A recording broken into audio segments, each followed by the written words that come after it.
Good morning. Real knowledge Tribune पे आप सभी का स्वागत है। आज हम पढ़ेंगे फंडामेंटल राइट्स, मौलिक अधिकार। मौलिक अधिकार होते क्या हैं, बात करते हैं हम इसके बारे में। मौलिक अधिकार होते क्या हैं? मौलिक अधिकारों को सभ्य समाज की नींव रखा गया है।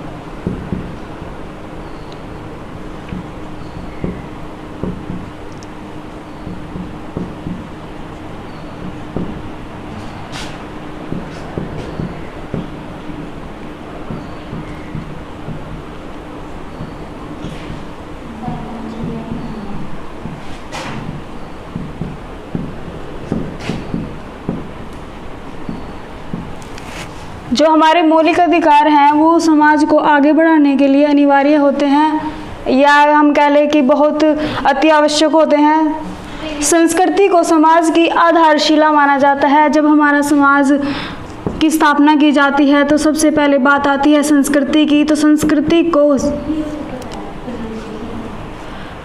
को समाज की आधारशिला माना जाता है।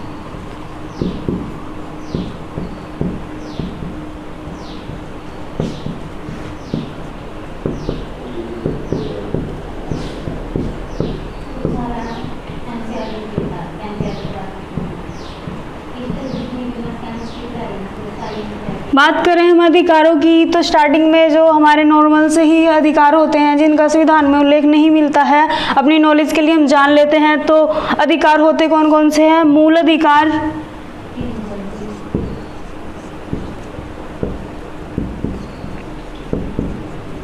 मूल अधिकार के बारे में हम जानेंगे कि मूल अधिकार होते क्या है। जैसे देखना, खाना खाना, पानी पीना, ये सारे हमारे मूल अधिकार हैं। ये किसी के दिए हुए नहीं है, ये प्राकृतिक अधिकार होते हैं, नेचुरल ऑफ राइट्स।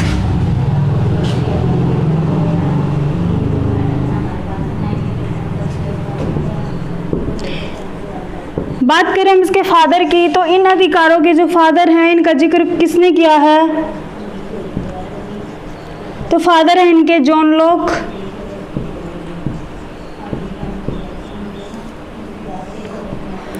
एक होता है भाई हमारा कानूनी अधिकार, जो हमें किसी देश की व्यवस्था से प्राप्त होता है उसे हम कानूनी अधिकार कहते हैं।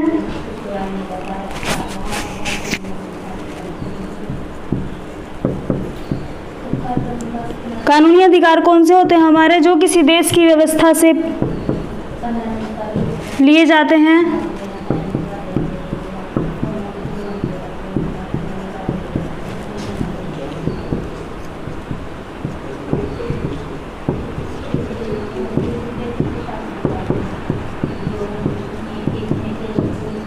क्लियर इतना भाई? तो हमने जाना मूल अधिकार या फिर प्राकृतिक अधिकार, नेचुरल राइट्स। तो फादर हम किसे कहेंगे इसका? जॉन लॉक को। इन्होंने इन अधिकारों का जिक्र किया है। बात करते हैं हम हमारे मौलिक अधिकारों की। तो शुरुआत कहाँ से होती है? शुरुआत होती है हमारी ब्रिटेन से।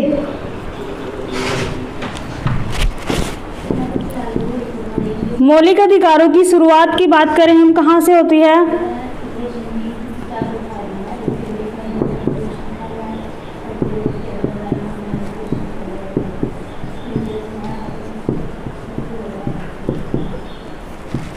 तो ब्रिटेन से होती है। हमने संविधान में पढ़ा भी है, ब्रिटेन में इसका मौलिक अधिकारों का जिक्र कब किया गया था? तो 1215 में किया गया था। क्लियर इतना?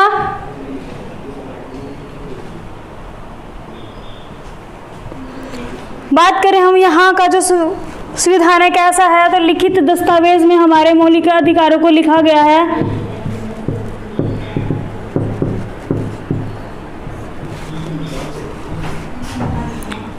ब्रिटेन के संविधान को कैसा संविधान कहा जाता है भाई?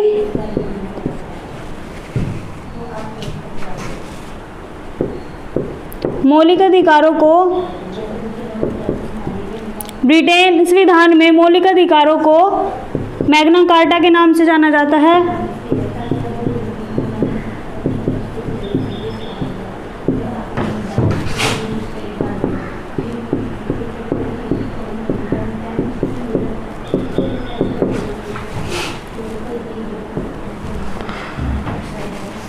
बात करते हैं हम इसके राजा कौन थे उस टाइम पे ब्रिटेन के? ब्रिटेन के राजा थे भाई किंग जॉन। King John. हम बात कर रहे थे मौलिक अधिकारों की, तो मौलिक अधिकारों को हमारे सभ्य समाज की नींव माना गया है। संस्कृति को समाज की आधारशिला माना गया है। मूल अधिकार होते क्या है? Natural of rights. ये होते हैं हमारे देखने का, बोलने का, खाना खाने का या कार्य करने का जो भी अधिकार है हमारे, ये हमारे मूल अधिकार होते हैं। बात करें हम फादर की, तो फादर कौन है इसके? John Locke. कानूनी अधिकार जो किसी भी देश की व्यवस्था से लिए जाते हैं उन्हें हम कानूनी अधिकार कहते हैं। कानूनी अधिकार, कानून का अर्थ ये होता है कि हमारे अपने देश को व्यवस्था में चलाना। तो बिना व्यवस्था के कोई भी चीज़ आगे नहीं बढ़ सकती, कोई भी कार्य आगे नहीं बढ़ता। तो व्यवस्था में ही हमारे मानव का विकास होता है। तो मौलिक अधिकारों के बारे में हम इसमें ये जानेंगे कि हमारे मनुष्य का विकास कैसे होता है।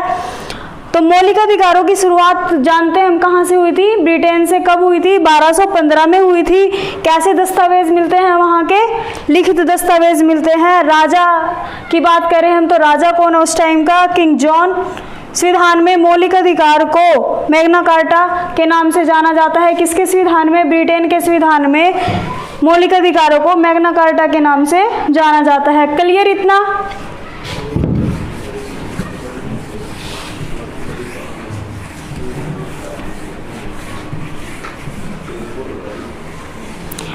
बात करें मौलिक अधिकार की, तो मौलिक अधिकार कहाँ से लिए गए हैं? मौलिक अधिकार हमने अमेरिका से लिए हैं, सॉरी ब्रिटेन से लिए हैं।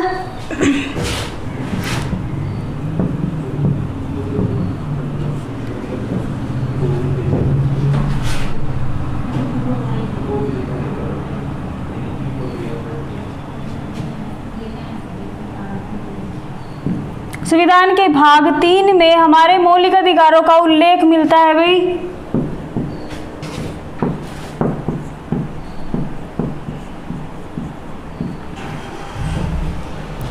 बात करें मौलिक अधिकार की, तो मौलिक अधिकार कितने हैं?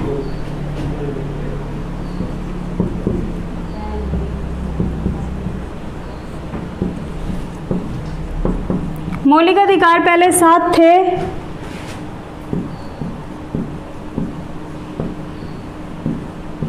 वर्तमान की बात करें मौलिक अधिकार वर्तमान में कितने हैं? तो वर्तमान में मौलिक अधिकार 6 हैं।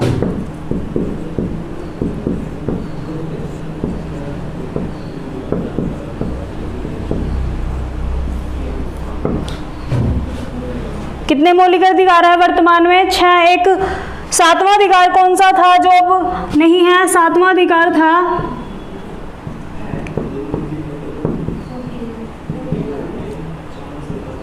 संपत्ति का अधिग्रहण,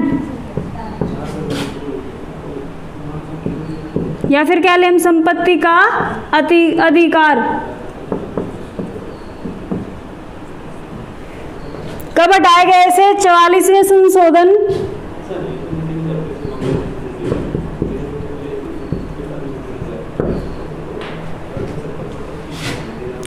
1786 में।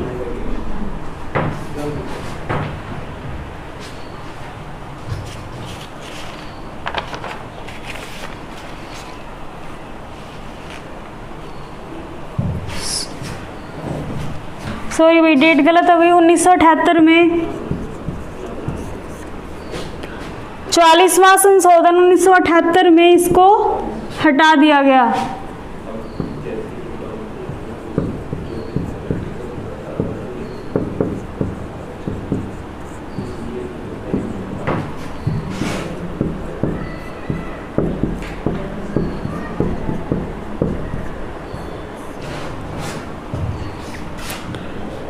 मौलिक अधिकारों का प्रारूप किसने लिखा भाई?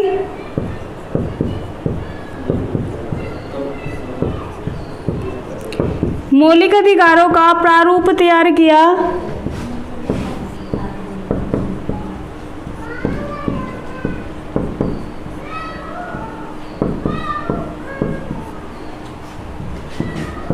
पंडित जवाहरलाल नेहरू ने।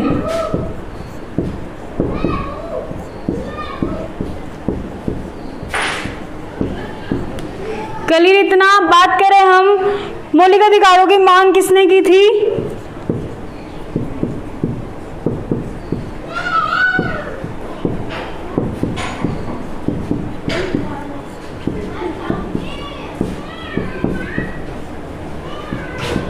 सरदार वल्लभ भाई पटेल ने मौलिक अधिकारों की मांग की थी।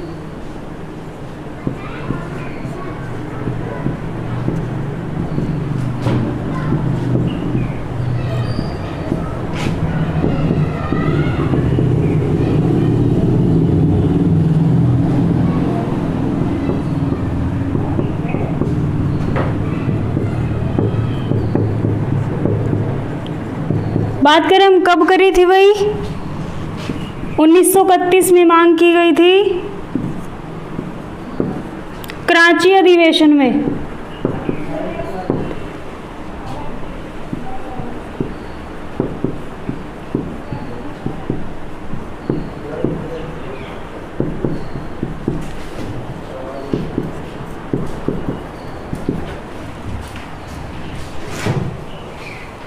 संविधान के भाग कौन से में उल्लेख मिलता है मौलिक अधिकारों का? भाग 3 में। मौलिक अधिकार पहले कितने थे? मौलिक अधिकार पहले 7 थे। अब वर्तमान में मौलिक अधिकार कितने हैं? वर्तमान में मौलिक अधिकारों की संख्या 6 है। 7वां अधिकार कौन सा था हमारा जो हटा दिया गया है? 7वां अधिकार हमारा था संपत्ति का अधिकार। कब हटाया गया? 44वें संशोधन 1978 में इस अधिकार को हटा दिया गया। मौलिक अधिकारों का प्रारूप की बात करें हम, किसने तैयार किया? तो पंडित जवाहरलाल नेहरू ने मौलिक अधिकारों का प्रारूप तैयार किया। मौलिक अधिकारों की मांग किसने की? सरदार वल्लभ भाई पटेल ने। मौलिक अधिकारों की मांग बात करें हम कब की? तो 1931 में कराची अधिवेशन में मौलिक अधिकारों की मांग की गई। इतना क्लियर?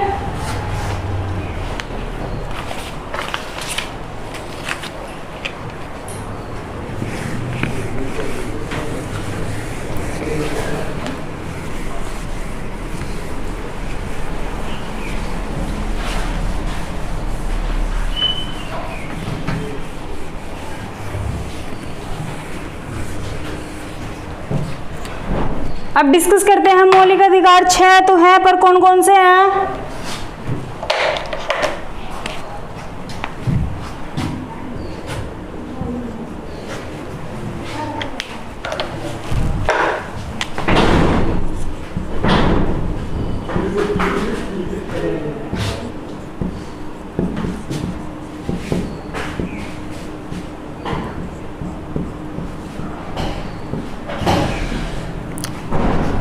तो पहला अधिकार आता है हमारा समता व समानता का अधिकार।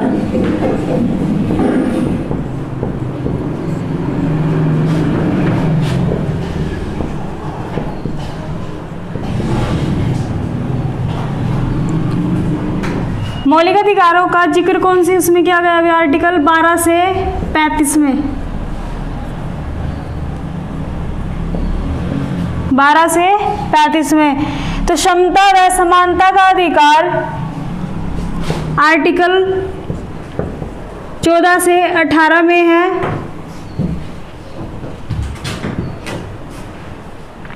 स्वतंत्रता का अधिकार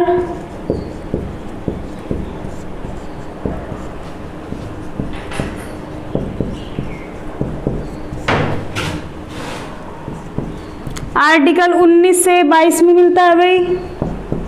आर्टिकल 19 से 22 में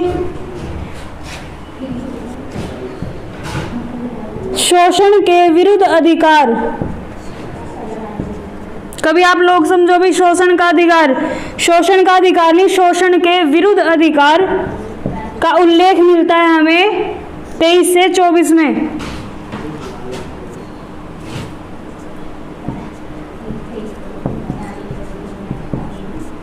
आर्टिकल 23 से 24 में।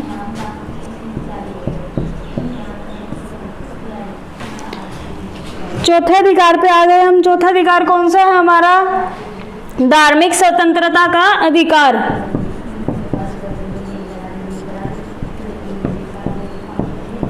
धार्मिक स्वतंत्रता का अधिकार।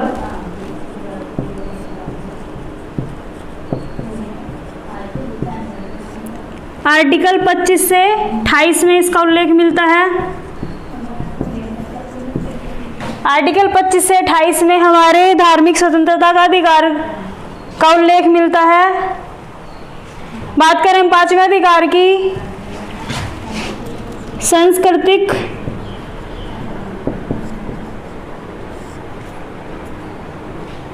व शिक्षा संबंधी अधिकार।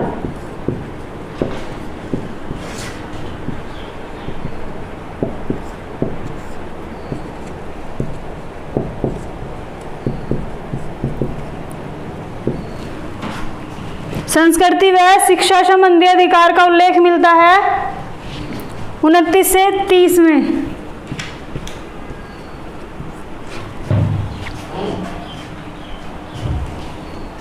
क्लियर भाई? इतना एक अधिकार रहता है हमारा संवैधानिक उपचारों का अधिकार।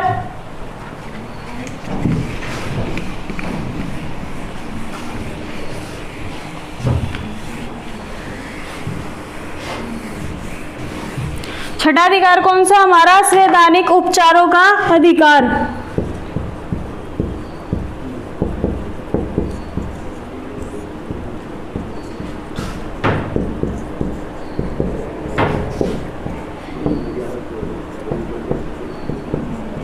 आर्टिकल 32। क्लियर भाई? संवैधानिक उपचारों का अधिकार हमें कहाँ मिलता है? आर्टिकल 32। तो हमने पढ़े 6 अधिकार, स्वतंत्रता का अधिकार, समता व समानता का अधिकार, स्वतंत्रता का अधिकार, शोषण के विरुद्ध अधिकार, और चौथा पढ़ा हमने धार्मिक स्वतंत्रता का अधिकार, संस्कृति और शिक्षा संबंधी अधिकार। छठा हमारा संवैधानिक उपचारों का अधिकार।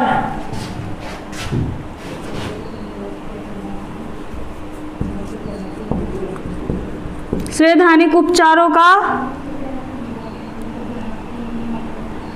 अधिकार।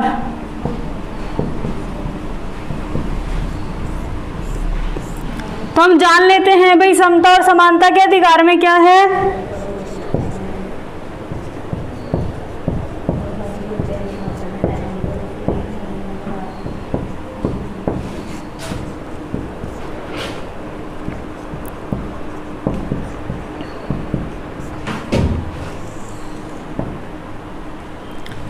चौदह से 18 आर्टिकल। बात करते हैं हम अनुच्छेद 14 में क्या है।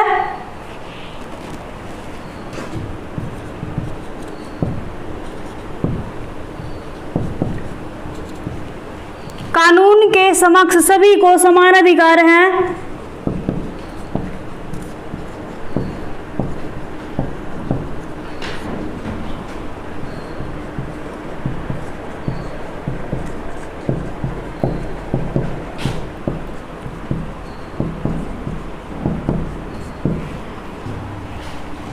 आर्टिकल 14 में क्या है? सभी के लिए समान अधिकार हैं। कानून के लिए जो भी कानून बनाए गए हैं सभी के लिए समान रूप से बनाए गए हैं। किसी जाति का भेदभाव कानून के साथ नहीं किया गया है।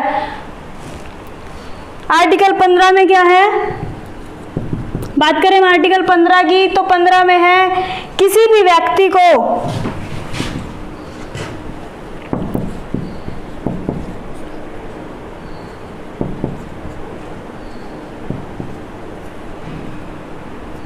किसी भी व्यक्ति के साथ भेदभाव नहीं किया जाएगा, चाहे जाति के आधार पर हो, चाहे नस्ल के आधार पर हो, चाहे रंग के आधार पर हो।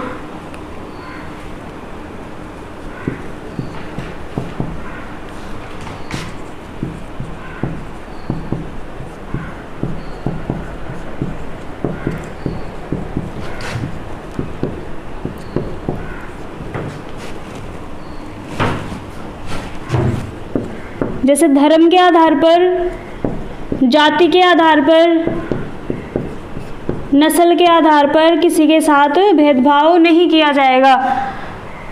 तो बात करी हमने समता व समानता के अधिकारों के एक्सप्लेनेशन की, तो आर्टिकल 14 में कानून के समक्ष सभी को समान अधिकार दिए गए हैं, सभी के लिए समान कानून की व्यवस्था की गई है। आर्टिकल 15 में क्या है, किसी भी व्यक्ति के साथ भेदभाव नहीं किया जाएगा, चाहे वो किसी जाति से संबंध रखता हो या किसी धर्म से रखता हो या फिर उसके रंग कैसा भी हो, उसके साथ किसी भी प्रकार का भेदभाव नहीं किया जाएगा। इसका उल्लेख कौन से आर्टिकल में मिलता है? आर्टिकल 15 में। बात करेंगे हम आर्टिकल 16 की, तो आर्टिकल 16 में किस चीज का जिक्र किया गया है?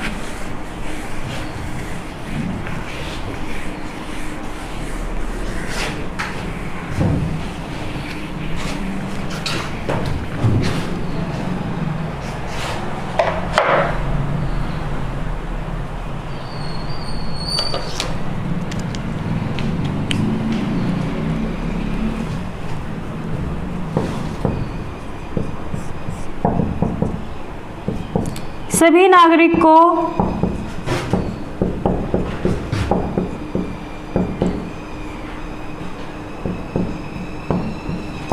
सार्वजनिक जो सरकारी पद होते हैं समान अवसर दिए जाएंगे। सभी नागरिकों को सार्वजनिक पदों के लिए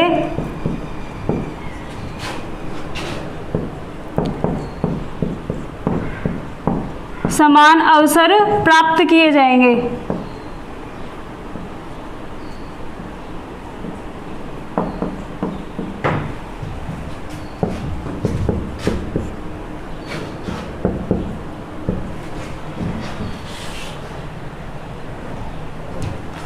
चाहे वो किसी भी जाति से संबंध रखता हो।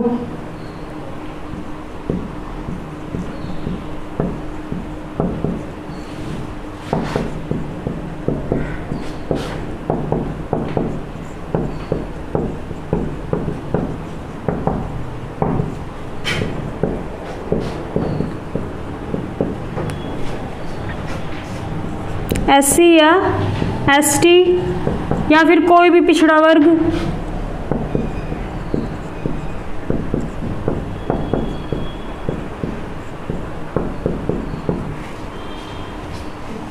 तो बात करेंगे हम आर्टिकल 17 की। आर्टिकल 17 में उल्लेख है कि अस्पृश्यता का अंत, भाई छुआछूत की भावना को आगे नहीं बढ़ाया जाएगा, उसका अंत किया जाएगा।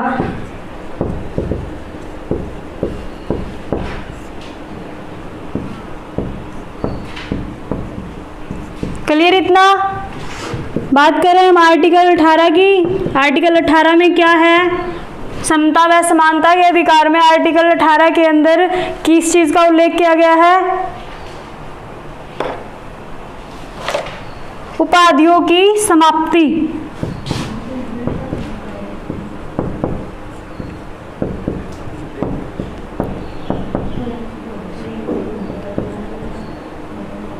जैसे कोई व्यक्ति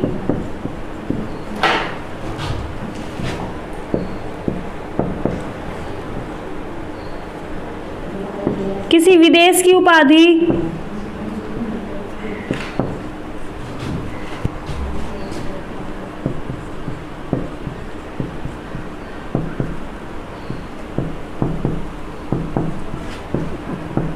तभी ग्रहण कर सकता है जब राष्ट्रपति की आज्ञा हो।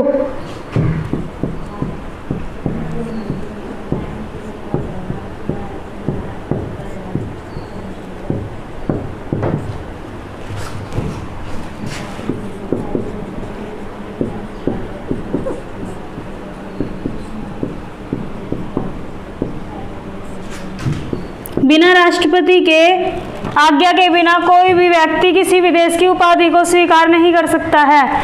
यह उल्लेख कहाँ मिलता है? आर्टिकल 18 के अंदर।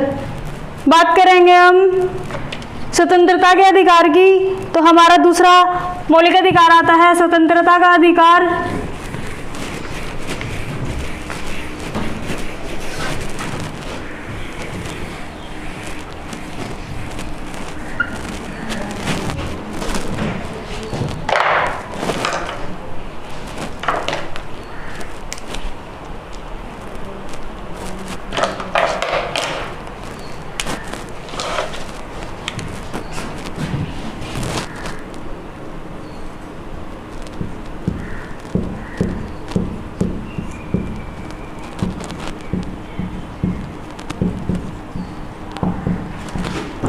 उल्लेख मिलता है इसका 19 से 22 में। तो आर्टिकल 19A क्या कहता है?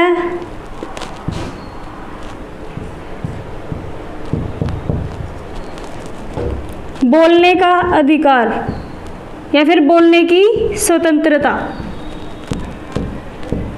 किसी भी व्यक्ति को बोलने की स्वतंत्रता प्राप्त है।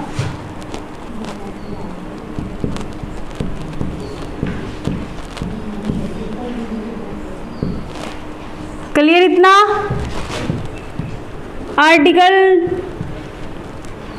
19B की बात करें हम, तो आर्टिकल 19B में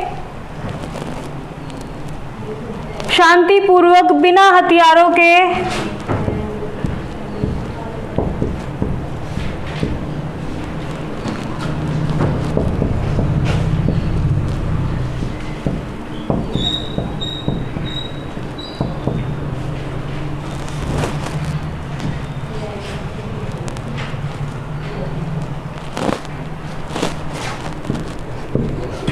सम्मेलन आयोजन करने की स्वतंत्रता।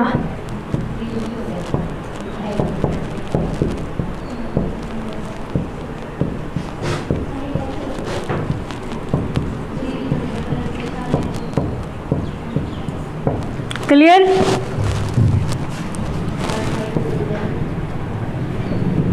आर्टिकल 19C की बात करें हम, तो इसमें क्या है? संघ और संगठन बनाने की स्वतंत्रता।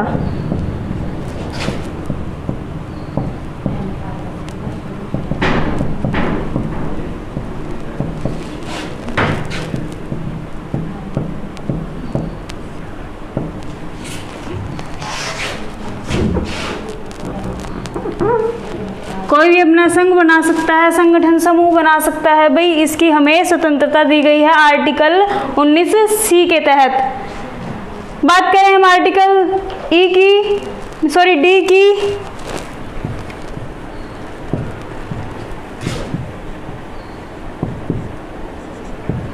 तो आर्टिकल डी के अनुसार भारत के किसी भी राज्य क्षेत्र में घूमने की स्वतंत्रता।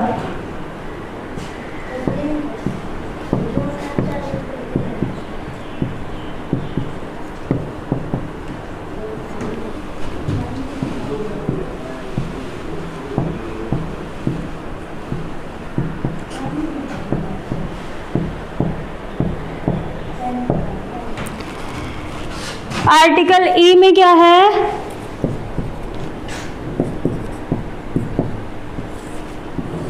आर्टिकल 19E में भारत के किसी भी राज्य क्षेत्र में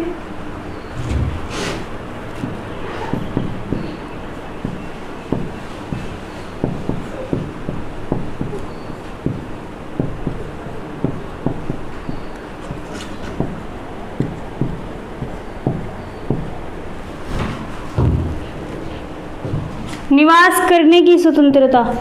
भारत के किसी भी राज्य क्षेत्र में निवास करने की स्वतंत्रता।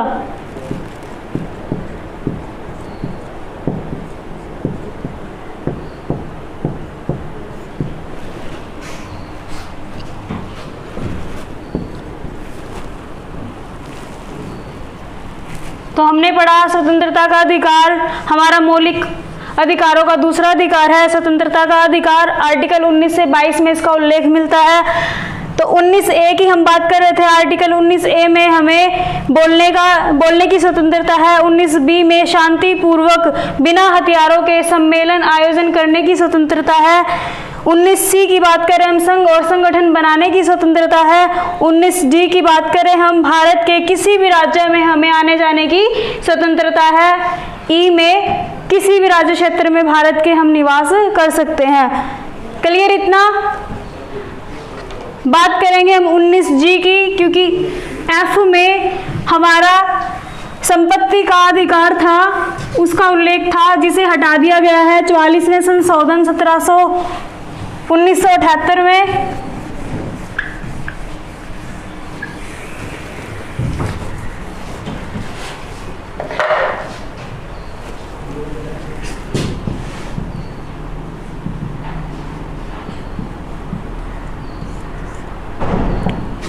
तो स्वतंत्रता के अधिकार में आर्टिकल 19G में क्या है भाई? भारत के किसी राज्य क्षेत्र में व्यापार करने की स्वतंत्रता।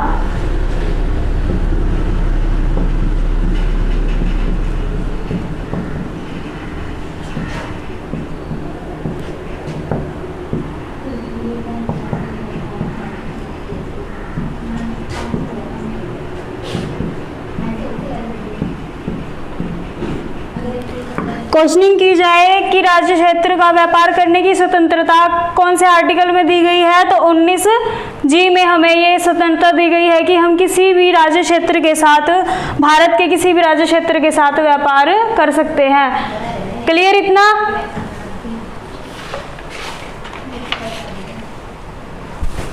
बात करते हैं हम आर्टिकल 20 की। तो इसमें क्या है? अपराधों के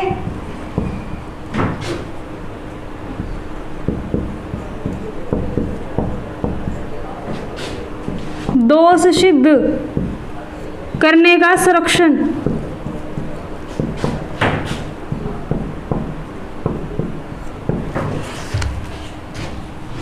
जैसे कोई अपराधी है, उसके दोषों को सिद्ध करना, भाई उसने ये अपराध किया है नहीं किया है, तो इसका प्रावधान कौन से आर्टिकल में है? आर्टिकल 20 में। आर्टिकल 21 की बात करते हैं हम।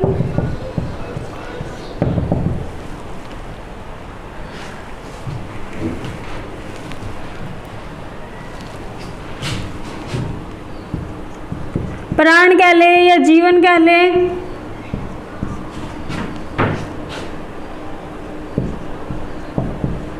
दैहिक संरक्षण की स्वतंत्रता।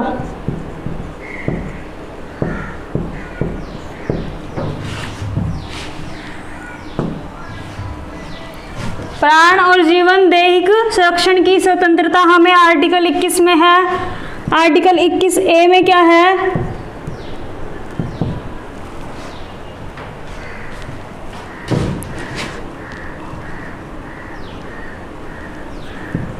शिक्षा का मूल अधिकार,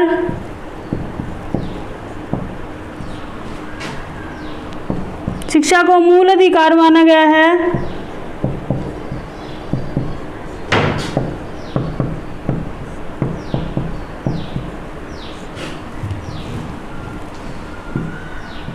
छह से 14 साल के बच्चों के लिए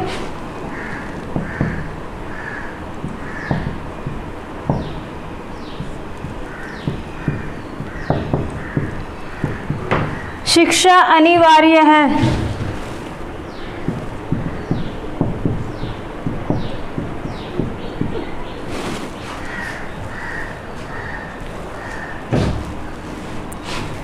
निःशुल्क शिक्षा।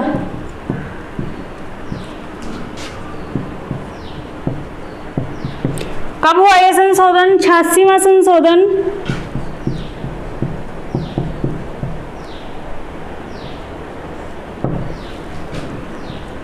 2002 में ये संशोधन किया गया, जिसके अकॉर्डिंग 6 से 14 साल के बच्चों के लिए शिक्षा अनिवार्य है और शिक्षा कैसी होगी? निःशुल्क शिक्षा होगी। क्लियर भाई इतना? बात करते हैं हम आर्टिकल 22 की।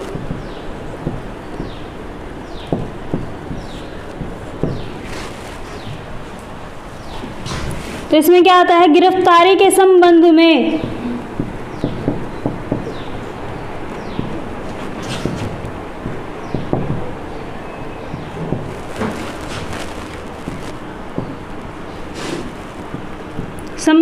संरक्षण। किसी अपराधी पर, जिसने अपराधी ना किया हो, उस पर झूठा आरोप लगाया जाता है किसी भी कंडीशन के दौरान, तो हमें अपनी जो गिरफ्तारी है उसकी सफाई देने के लिए आर्टिकल 22 के तहत हमें प्रावधान किया गया है कि अपना संरक्षण कर सकते हैं, ये गुनाह हमने या ये अपराध हमने किया है या नहीं किया है। नेक्स्ट बात करते हैं हम शोषण के विरुद्ध अधिकार की।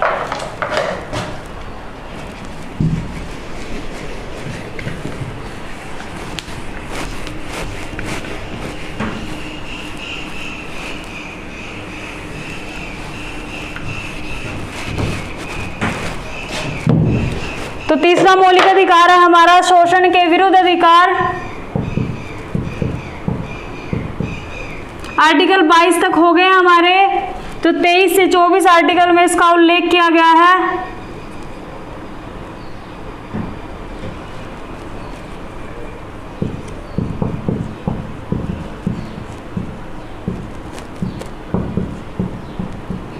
एग्जाम में पूछ लिया जाता है कि मौलिक अधिकार कौन कौन से हैं। पहला हमारा समता व स्वतंत्रता का अधिकार,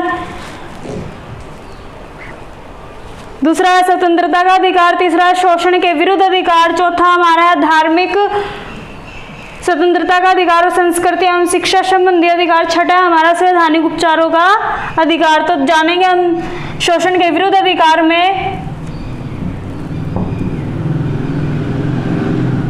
कि कौन से आर्टिकल के तहत क्या प्रावधान किया गया है। तो आर्टिकल का जिक्र करते हैं हम इसमें 23 से 24।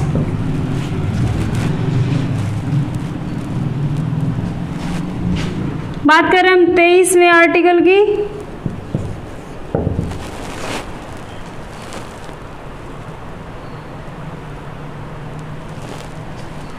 मानव के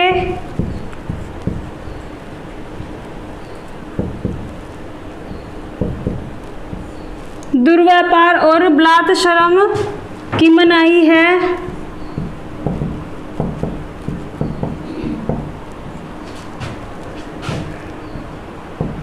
निषेध कह लो या मनाही कह लो, दोनों के अर्थ एक ही है भाई।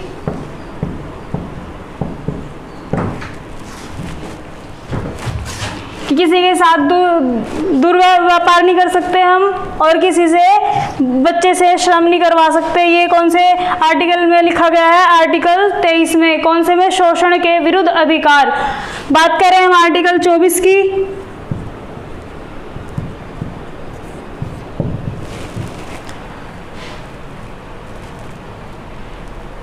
आर्टिकल 24 में क्या लिखित है? 14 वर्ष के जो बच्चे हैं,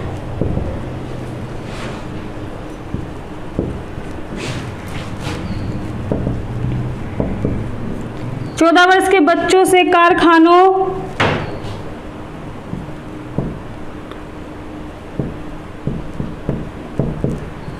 या उद्योग संस्थाएं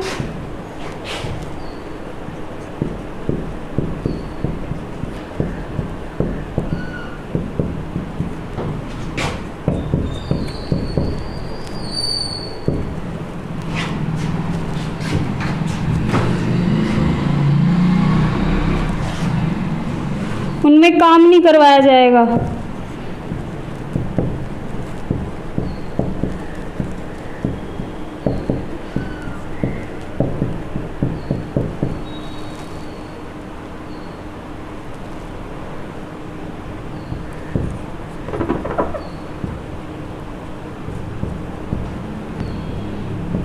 चौदह वर्ष से कम उम्र के बच्चों से कारखानों या उद्योग संस्थाओं में काम नहीं करवाया जाएगा। कहाँ उल्लेख किया गया है इसका? आर्टिकल 24 के अंदर।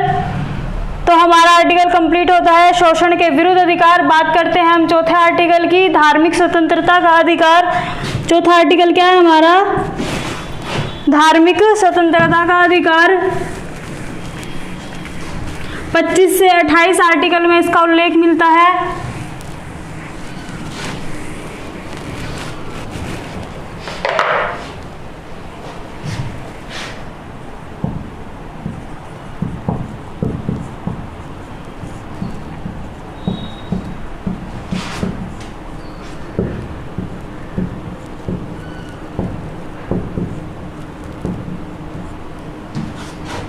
आर्टिकल 25 से 28।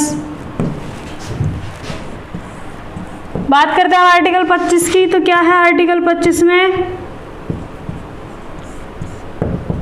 आर्टिकल 25 के अनुसार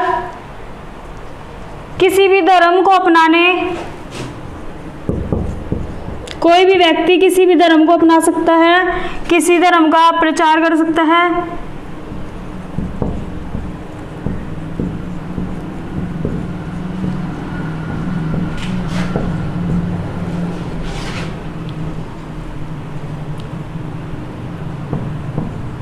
अपनाने की स्वतंत्रता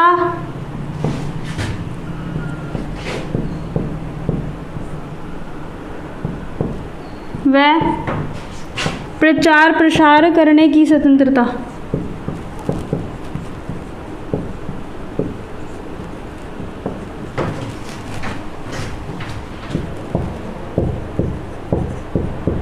क्लियर इतना।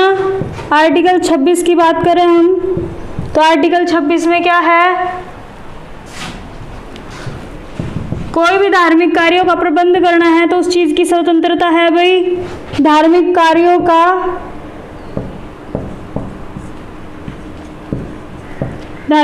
के प्रबंध की स्वतंत्रता।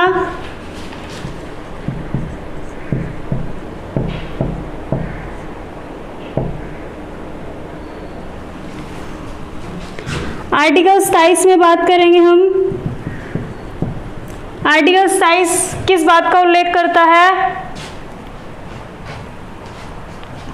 किसी भी धर्म को लेकर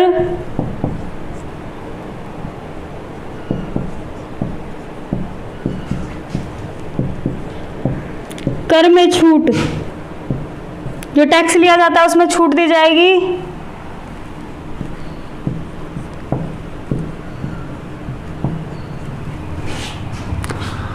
आर्टिकल 28 की बात करें, आर्टिकल 28 में क्या आता है,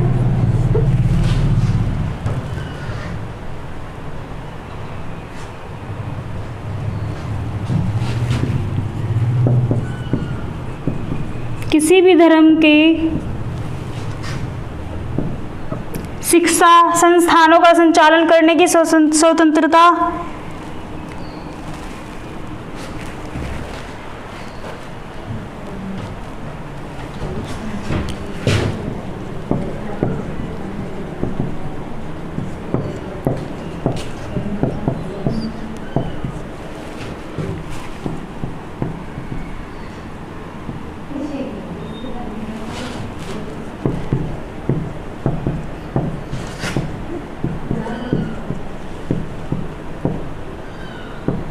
क्लियर भाई।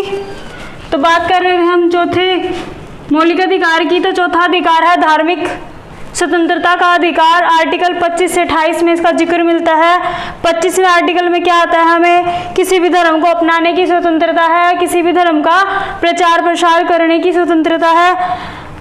आर्टिकल 26 में आता है धार्मिक कार्यों के प्रबंध की स्वतंत्रता, किसी भी धार्मिक कार्य कोई करना है उसका प्रबंध के लिए हमें स्वतंत्रता है। आर्टिकल 27 किसी भी धर्म को लेकर कर में छूट है। आर्टिकल 28 की बात करें हम, किसी भी धर्म के संबंध में शिक्षा संस्था चलाने की स्वतंत्रता। क्लियर इतना। बात करेंगे हम पांचवें अधिकार की। पांचवा मौलिक अधिकार है हमारा संस्कृति एवं शिक्षा संबंधी अधिकार।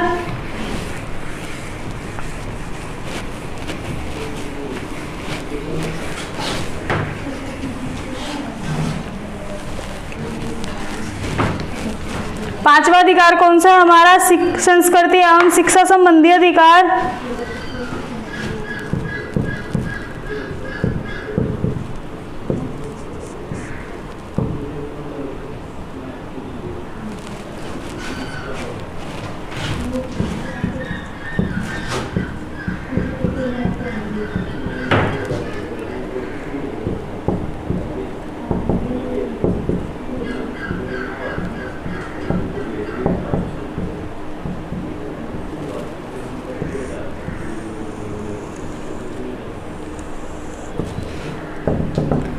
तो इसका उल्लेख कहाँ मिलता है हमें, 29 से 30 में। आर्टिकल 29 से 30 में।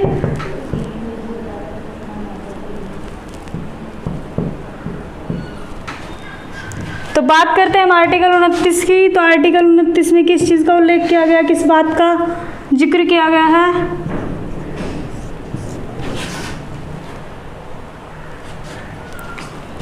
अल्पसंख्यक वर्ग के जो लोग हैं उनको हितों का संरक्षण।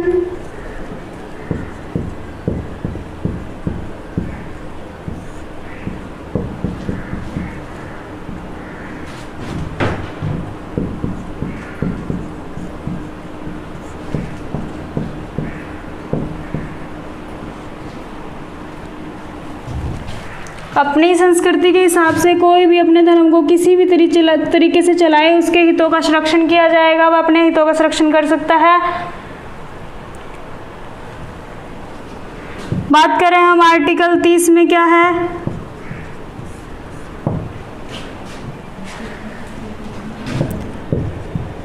अल्पसंख्यक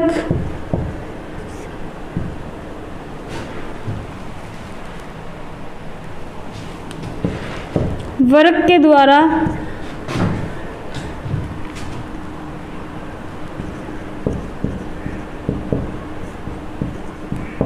शिक्षा संस्था चलाने या संचालन करने की स्वतंत्रता है भाई।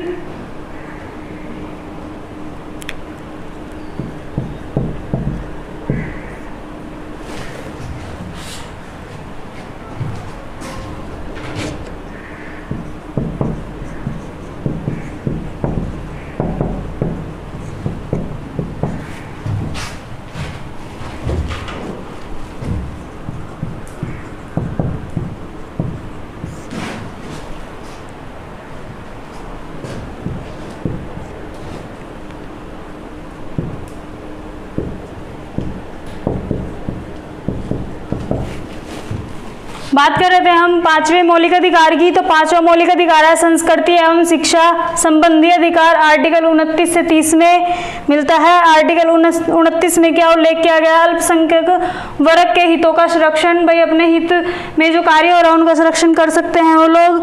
आर्टिकल 30 में बात करें हम अल्पसंख्यक वर्ग के द्वारा शिक्षा संस्थानों की स्थापना कर सकते हैं या उनका संचालन कर सकते हैं। ये स्वतंत्रता उनको मौलिक अधिकार के पांचवें अधिकार में दी गई है, संस्कृति एवं शिक्षा संबंधी अधिकार में आर्टिकल 30 के तहत। क्लियर इतना? रहता हमारा एक अधिकार संवैधानिक उपचारों का अधिकार, जो कि मोस्ट इंपोर्टेंट माना जाता है एग्जाम के लिए।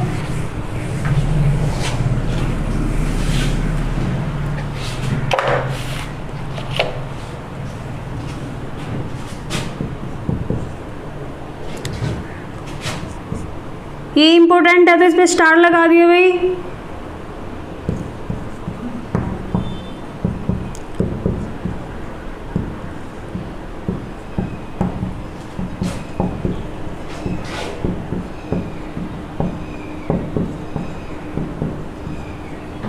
आर्टिकल 32 में उल्लेख किया गया है इसका।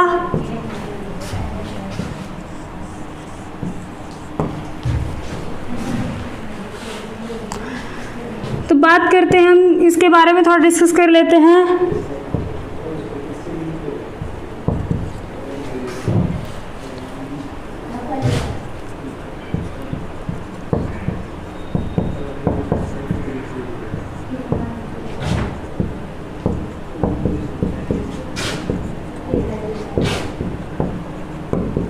संवैधानिक उपचारों के अधिकार को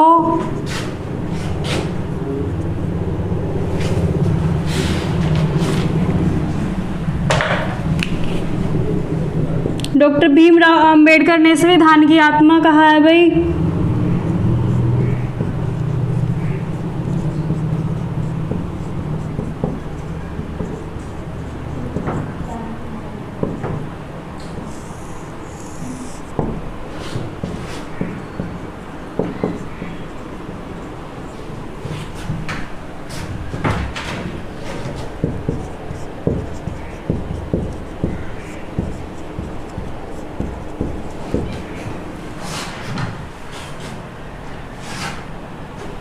और यह अधिकार हमें सीधा सर्वोच्च न्यायालय की जाने की इजाज़त देता है।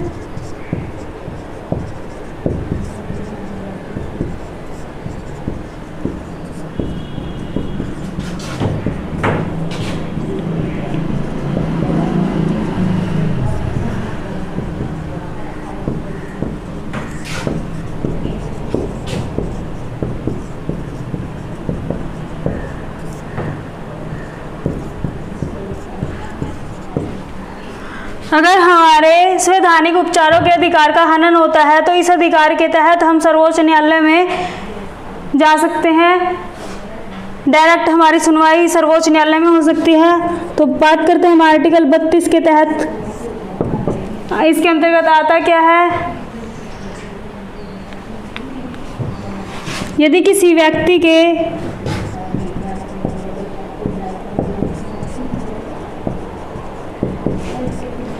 कोई भी मौलिक अधिकारों का हनन करता है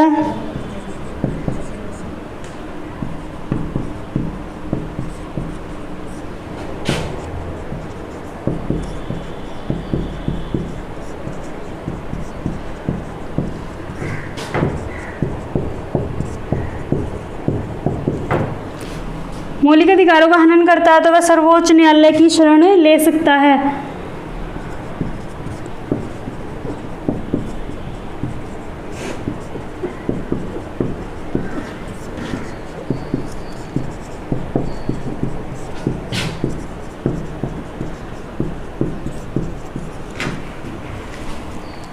बात कर रहे थे हम छठे मौलिक अधिकार की, तो छठा मौलिक अधिकार हमारा संवैधानिक उपचारों का अधिकार।